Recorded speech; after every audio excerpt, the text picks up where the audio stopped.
Welcome to IG media.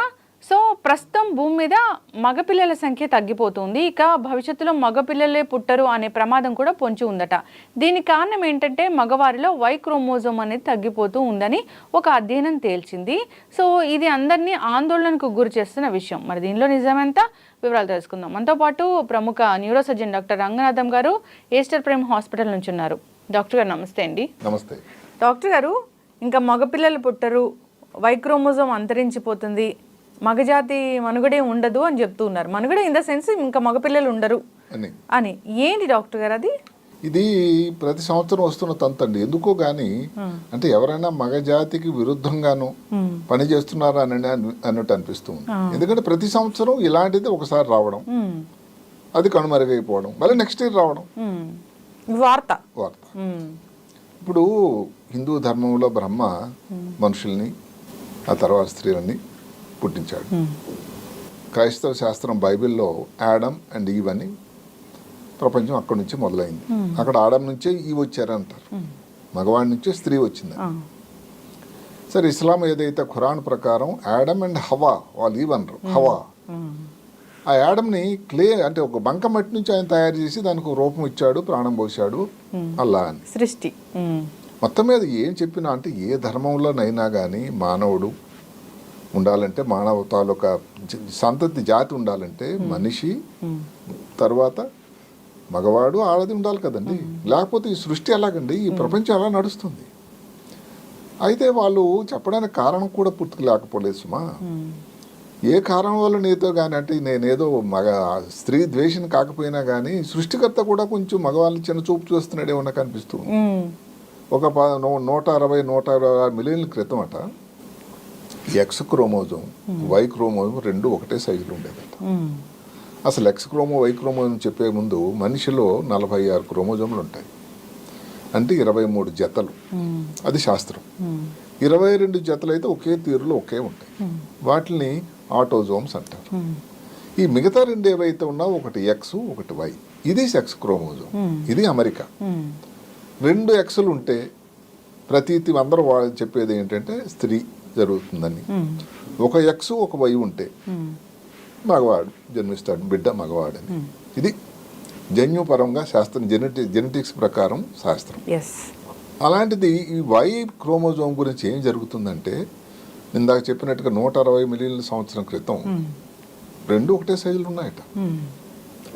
మరి ఏ కారణాంతరం వల్ల కానీ నెమ్మదిగా వయసు క్రోమోజోమ్ తాలూకా సైజు తగ్గిపోయి ఇప్పుడు ఎక్స్ క్రోమోజోమ్ తాలూకా 1/3 వంతు అంటే ఒక 1/3 అయిపోయిందటండి. సైజ్ తగ్గిపోయింది. అంటే సంఖ్య తగ్గిపోయిందా? 2 తర్వాత సంఖ్య. దాని గురించి, సంఖ్య గురించి మీరే దాని జీనోమ్ సీక్వెన్స్ అంటారు. అంటే ఒక క్రోమోజోమ్లో అమెరికా జీన్స్ అని, అదొక పెద్ద సృష్టి. అది అమెరికా ప్రకారం ఒక శాస్త్రవేత్త ఎవరైతే ఉన్నారో గ్రేస్ అని, వారు చెప్పడం ఏంటంటే 1438 జీన్స్ ఉండేవట వై క్రోమోజోమ్ స్టార్టింగ్లో, వారి లెక్కది. ఇప్పుడు అదెప్పుడు ఒక 300 మిలియన్ల సంవత్సరాల్లో 1438 నుంచి 1393కి వచ్చేసాయట. అంటే ఏంటి, ఇంకా 45 మిగిలాయి. 300 మిలియన్ సంవత్సరాలు తగ్గిపోతే వచ్చే 10 నుంచి 11 మిలియన్ సంవత్సరాల్లోనే అసలు ఇంకా ఉండవు అని. అంతేగా. దాన్ని బట్టి వాళ్ళు ఏమన్నారంటే ఇంకా మగజాతి ఈ భూమి మీద ఉండదా. అయితే ఆ మాట, ఆ స్టేట్మెంట్ ఇచ్చే ముందు ఇది ప్రెస్లో చాలా గగ్గోలు, ప్రతి పేపర్లో కూడా, ప్రతి ఛానల్లో కూడా. సింపుల్గా ఆలోచిస్తే మగజాతి కంటే లేకపోతే ప్రపంచం ఎలా ఉంటుంది? సరే, ఎప్పుడో గుండమ్మ కథలో ఒక చిన్న పాట ఉంది, లేచింది నిద్ర లేచింది మహిళా లోకం, దద్దరిల్లింది పురుష ప్రపంచం. అంటే ఇది పురుష ప్రపంచాన్ని దద్దరిల్లడానికి, భయపెట్టడానికి చేసేటువంటి ప్రయత్నమా అని నాకు అనిపిస్తుంది. ఎందుకంటే సృష్టిలో వై క్రోమోజోమ్ లేకపోయినంత మాత్రాన సృష్టి ఆగిపోదట. అంటే ఏమిటి, మగ క్రోమోజోమ్ అన్నది వై ఇప్పటి వరకు ఉన్నా కూడా అలాంటి పద్ధతులు ఉన్నాయి అని ఇప్పుడు చెప్తున్నారు. ఇప్పుడు ఉదాహరణకి ఒక జర్మ్ సెల్ అని ఉంటుంది, ఎక్కడి నుంచి అయితే గుడ్డు, అదే స్పర్మ్, ఈ రెండు కలిస్తే కదా ఇప్పుడు ఏది ఫలదీకరణ జరుగుతుంది, జీవ ప్రక్రియ అప్పుడే మొదలవుతుంది, పిండం తయారవుతుంది. ఆ తర్వాత అందులో రెండు కలిసిన తర్వాత అందులో ఎక్స్ వై కలిస్తే ఇంతవరకు ఉన్నటువంటి నాలెడ్జ్ ఏమిటంటే మగ శిశువు, లేదు ఎక్స్ అయితే ఆడ శిశువు అని.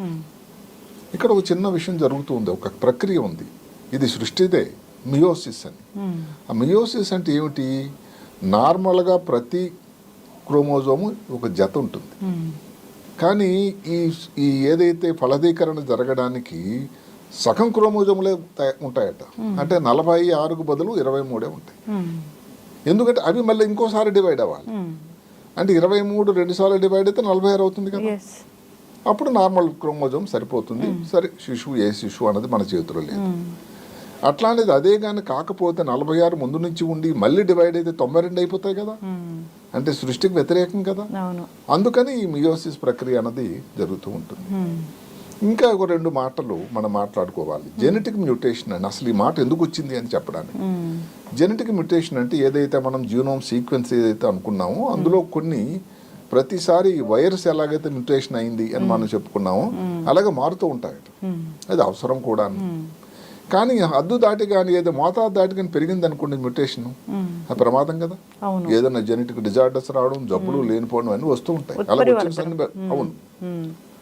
సో దానికోసం ఆ సృష్టి ఒకటి జెనెటిక్ రీకాంబినేషన్ అని ఒకటి వచ్చింది.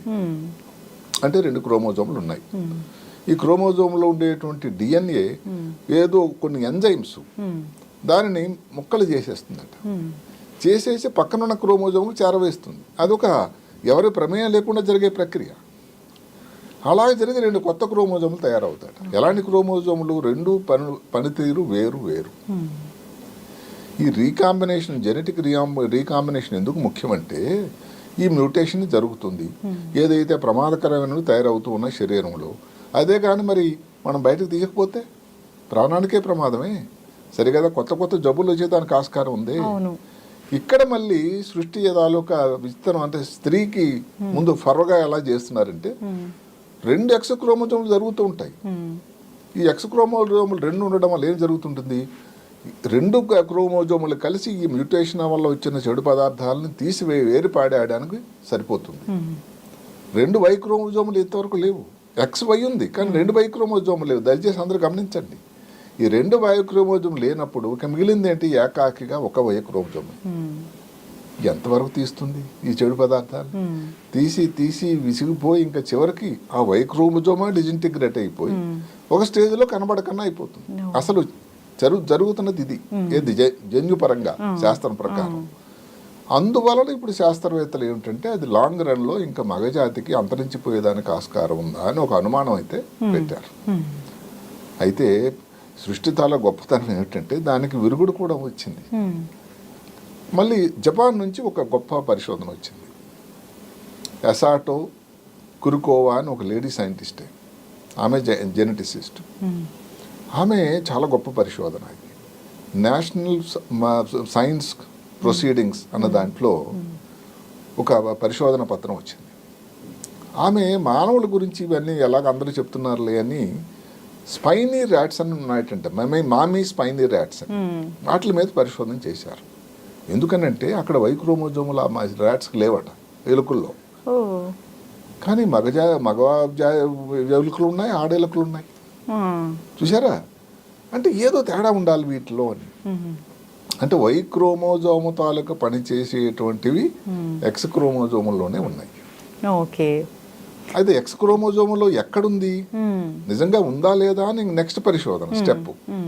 అది ఎంత గొప్పగా చేసిందంటే ఆమె 3వ నంబర్ క్రోమోజోమ్ దగ్గర SOX9 అని జీన్ ఉందండి. అంటే జీనోమ్ సీక్వెన్స్ అంటే ఎంత ప్రగతి చెందిందని చెప్తున్నా. ఆ SOX9 జీన్ దగ్గర అంటే 3వ క్రోమోజోము 3 జీన్ అనేది SOX9. దాని దగ్గర ఒక చిన్న ఏదో సినిమాలో కలుస్తున్న ఒక మెరుపులాగా ఒక DNA మెటీరియల్ కనబడింది. ఈ DNA మెటీరియల్ మగ సంతతి కోసం ఉపయోగపడే మెటీరియల్ అట. సరిగదా? ఈ SOX9 దగ్గర ఇది కేంద్రీకృతం అవ్వడం వల్ల ఇది డూప్లికేషన్ అంటారు. అది ఇంకో మాట ఉంది ఈ జన్యు శాస్త్రంలో. ఆ శక్తి ఏదైతే మగతనం వచ్చేదానికి శక్తి ఇంకా ద్విగుణీకృతం అవుతుంది. అందువల్ల వై క్రోమోజోమ్ ఉన్నా లేకపోయినా కూడా ఈ మగ ఏదైతే ఎలుకలను జరుగుతూ ఉన్నాయి అలాంటప్పుడు మానవుల్లో కూడా అదే జరుగుతుంది అని వారు ఒక నిర్ధారణ చేశారు. ఒకవేళ ఇది డిజపేర్ అయినా ఏం ప్రాబ్లం లేదు, సో ఎక్స్లోనే వై క్రోమోజోమ్ కూడా ఉంది, తయారవుతుంది తయారవుతుంది ఆ గుణంతో అని ర్యాట్స్లో ఉంటే అది నెక్స్ట్ ఇంకా మగవాళ్ళకి అది ఎక్స్ట్రాపోలేట్. అవును. ఇంకోటి ఏంటంటే ఈ శాస్త్రవేత్తలు ఎవరైతే ఇంకా ఏదో ఒక పెద్ద ప్రమాదం వాటిల్తుందని చెప్పే వాళ్ళు కూడా 11 మిలియన్ సంవత్సరాలు జరగబోతుంది అని. ఎక్కడండి 11 మిలియన్ సంవత్సరం అందరం ఉంటామా? ఎన్ని తరాలు గడిచిపోతాయి. కానీ అప్పుడు కూడా జరగదు. అంత లోపల ఇంకా సృష్టి తనంతర తానే దానికి ఒక ప్రయత్నం చేస్తున్నది అని వారు చెప్పారు. సో మ్యూటేషన్ అనేది వేరే వేరేగా జరుగుతూ ఉంటుంది. సో డిఫరెంట్ గా ఈ పరిణామ క్రమం అనేది వేరేలా ఉంటుంది. ఇప్పుడు ఏదైతే లేదు అని అనుకున్నది మరి అది థర్డ్ క్రోమోజోమ్ ఇప్పుడు మానవుడికి అయితే ఇంకో క్రోమోజోమ్ దగ్గర ఏదో వస్తుంది ఆబ్వియస్లీ. అండ్ మొత్తం మీద ఏదైతే ఒక మానవుడు, మగవాడు, స్త్రీ ఇద్దరు ఉంటారు అక్కడ. అదే కాకుండా ఇంకొక చిన్న మాట ఉందండి. నిజంగా మనం ఏదో ఇలాగ అయిపోవాల్సినంత లేదు. మగవాళ్ళకి 2 ఎక్స్ క్రోమోజోములతో ఉండే మగవాళ్ళు ఉన్నారండి. అమెరికాలో 20,000 మందిలో ఒకరు 2 ఎక్స్ క్రోమోజోములు ఉన్న వాళ్ళే మగవాళ్ళే. వాళ్ళు చూడడానికి మగవాళ్ళు, అన్ని అవయవాలు వాళ్ళకి బాగానే ఉంటాయి. అయితే ఒక్కటే ప్రాబ్లం వల్ల ఏంటంటే ఏదైతే వృషణాలు అంటాం, టెస్టిస్, ఎక్కడ నుంచి అయితే ఈ స్పెర్మ్ తయారవుతుందో ఆ తయారీ వాళ్ళలో కొంచెం లోపిస్తుందట. ఏజూస్పెర్మియా అంటారు. అదే కాకుండా ఈ గైనకోమేజియా రొమ్ములు కొంచెం మగవాళ్ళు పెద్దగా ఉండవు, ఇలాంటి కొన్ని లక్షణాలు వాళ్ళు పడుచూపుతున్నాయి. అందువల్ల వాళ్ళు పిల్లలు పుట్టడానికి వాళ్ళలో ఉంటుందా లేదా అనేది డౌట్ అయితే ఉంది. అంటే వాళ్ళలో ఎక్స్ క్రోమోజోమ్ మాత్రమే ఉంటాయి, వాళ్ళు ఎక్స్ వై ఉండదు. అంటే అది ఎంతమందిలో 20,000 మందిలో ఒకరు. ఇప్పుడు అమెరికా ఉన్న పాపులేషన్ ప్రకారం దగ్గర 7,500 మందిలో ఉన్నారట ఇప్పుడు అమెరికాలో.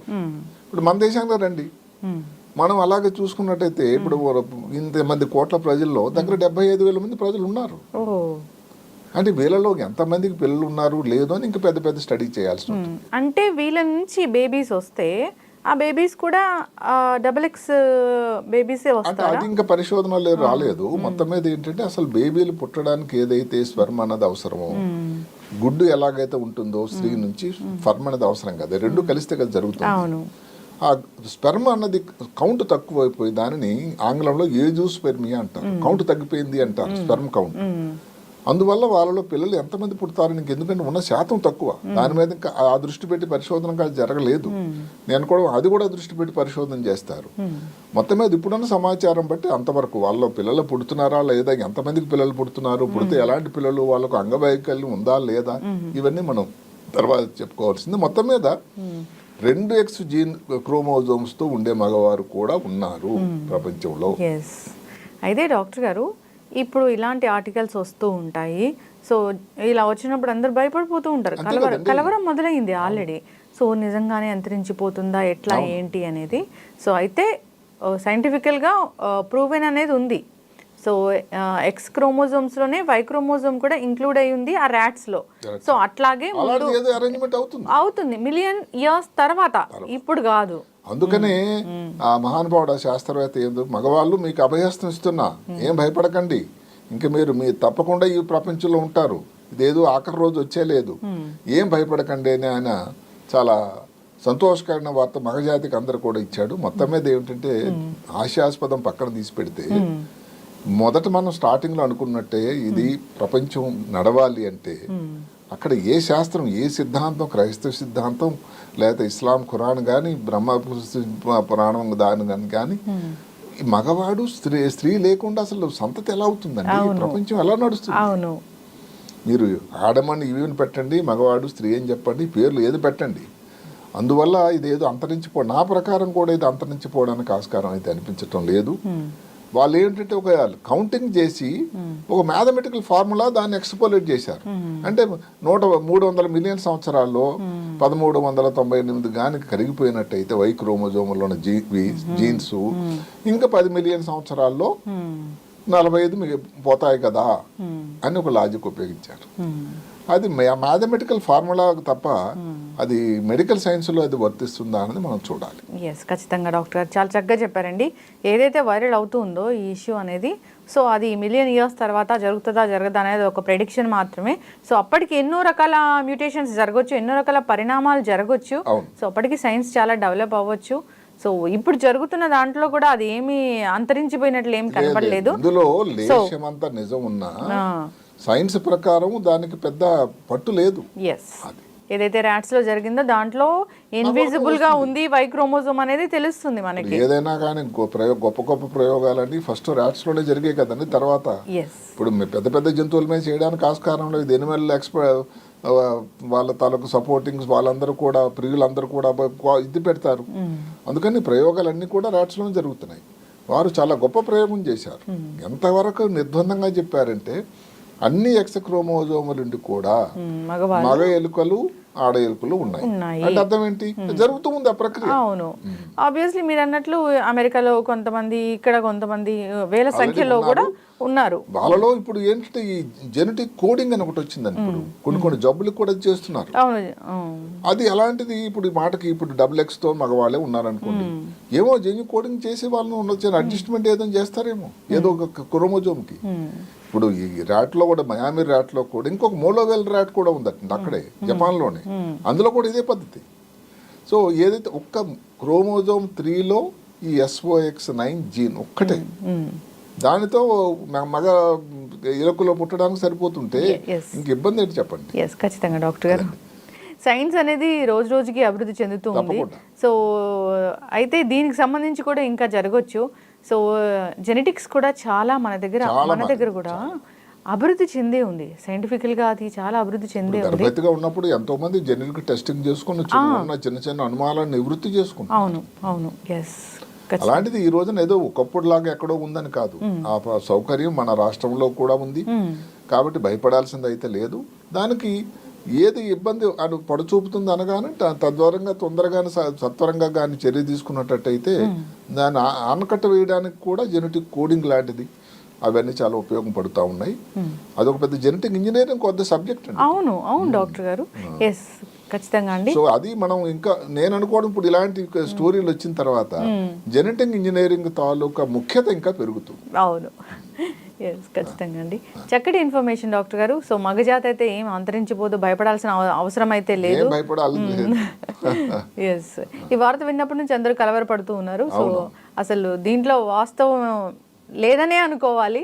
సో ఎక్కడో చిన్న విషయం దానికి సంబంధించింది ఉన్నా అది అసలు డిజపియర్ వేసినా కానీ వాళ్ళు చెప్పింది తీసుకున్నా కూడా 11 మిలియన్ల సంవత్సరాలంటే ఎంత అండి? ఇదేదో రేపు వెళ్ళండి కాదు కదా. ఇప్పుడు నుంచి వరి అయిపోవడం అదే కాకుండా ఇదేదో దీనికి ఎందుకంటే పస తగ్గిపోయింది ఈ స్టడీ కంటే ప్రతి సంవత్సరం ఎలాంటి స్టడీ వస్తుందట. నేను నిజానికి ఇంతకుముందు అబ్జర్వ్ చేయాల. ఈ సంవత్సరం వచ్చిన స్టడీ ఎప్పుడైతే కొన్ని రోజుల క్రితం 10 రోజుల క్రితం వారం క్రితం వచ్చింది ఇది. అంటే అంత గగ్గోలు వాళ్ళు మరి వెనకబడిపోతుంది, మళ్ళీ నెక్స్ట్ ఇయర్ వస్తుందట. కాబట్టి దానికి అంత పట్టు లేదు, భయపడాల్సింది అయితే ఏం లేదు. ఖచ్చితంగా డాక్టర్.